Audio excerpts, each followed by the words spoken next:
je m'appelle Phil Tiger, donc ça fait 2 ans et demi que je suis en ville. Bon, j'ai échelonné différents travaux, de métiers, tout ça.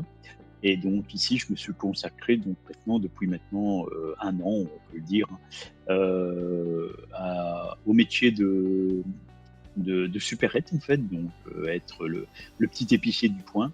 Et je suis arrivé à avoir quand même 3 supérettes. Donc mon but était de faire une filiale chez Phil, tout simplement. On n'a pas cherché des noms très difficiles, hein. Ça faisait très très humain et très, très proche du citoyen en disant chez Phil, voilà, on y va et voilà. Voilà un petit peu l'ensemble de cette vision. Voilà. Le problème maintenant qu'on est en train d'affronter, ça a été un problème depuis le départ, mais moins fréquent et moins régulier, on va dire, c'est le problème d'employés. Beaucoup d'employés viennent chez nous pour travailler et après, pour une raison X, Y, ils ont peut-être des opportunités plus intéressantes, même si on leur offre un très très bon salaire, et j'insiste là-dessus, il est très très bon. Euh, Partent comme ça, sans se tracasser un peu de l'embarras qu'ils vont nous mettre, parce que malgré tout, les employés sont très importants dans une entreprise, c'est eux qui la font tourner. Donc, si on manque d'employés, forcément, on est un petit peu dans l'embarras.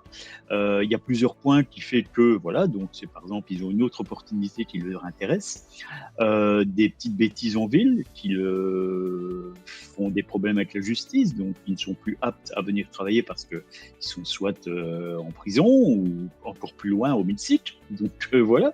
Et donc tous ces petits faits font que nous autres, ça nous met dans l'embarras parce que si on prévoit 2 employés sur une supérette, c'est pour les avoir durant la semaine. C'est pas pour en avoir 0 parce qu'ils ont fait une connerie ou que l'autre il a pas envie de venir travailler. Donc voilà, donc ça c'est le gros souci du moment. On l'a toujours eu depuis le début, mais c'était raisonnable.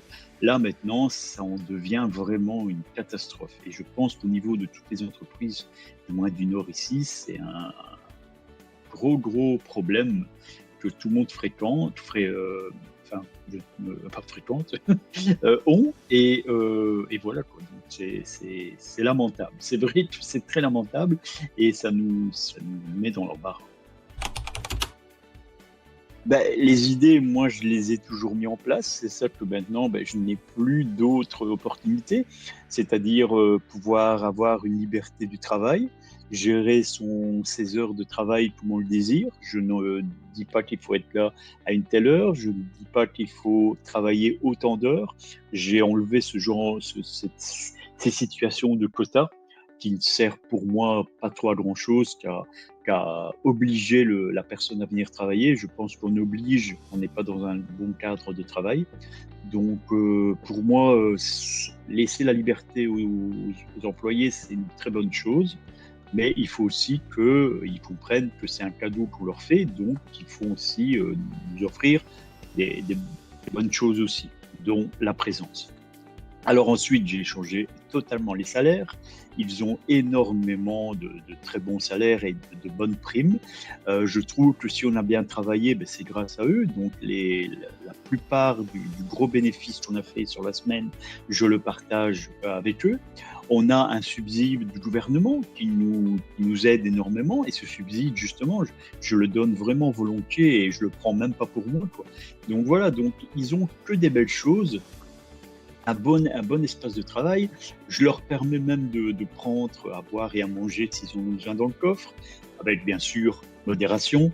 Il n'y a pas si longtemps que ça, on a même les réparquets, admettons, voilà, quand ils ont un problème de voiture, je dis ça va, te tracasse pas, prends-en un dans le coffre et répare ta voiture. Donc voilà, je ne regarde vraiment pas tout ça.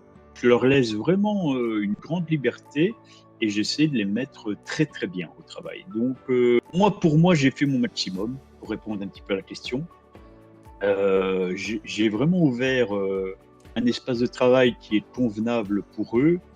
Je sais pas faire plus pour l'instant. Donc voilà, moi, ils sont bien. Ils ont quand même des salaires, comme je disais tout à l'heure, entre 500, 600, 800 K, et on est même arrivé à faire des 1,5 million. Donc, c'est pas mal, je trouve quand même, hein. Donc, voilà, je sais pas faire plus. Donc, si maintenant, ben, ça ne leur intéresse plus, ben, malheureusement, il va falloir penser à passer à autre chose, quoi.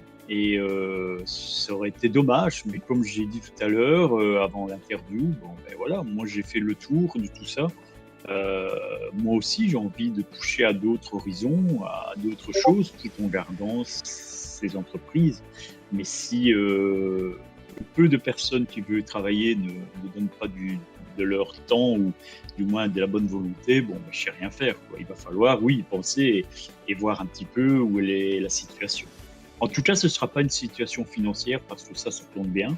Donc ça, j'insiste là-dessus. On n'est pas vraiment pas en déficit, mais alors là, pas du tout. On a des stocks de nourriture à ne plus savoir quoi en faire. On pourrait même aider les en ville pour faire des dons. Donc voilà, donc de ce côté-là, il n'y a aucun souci avec ça.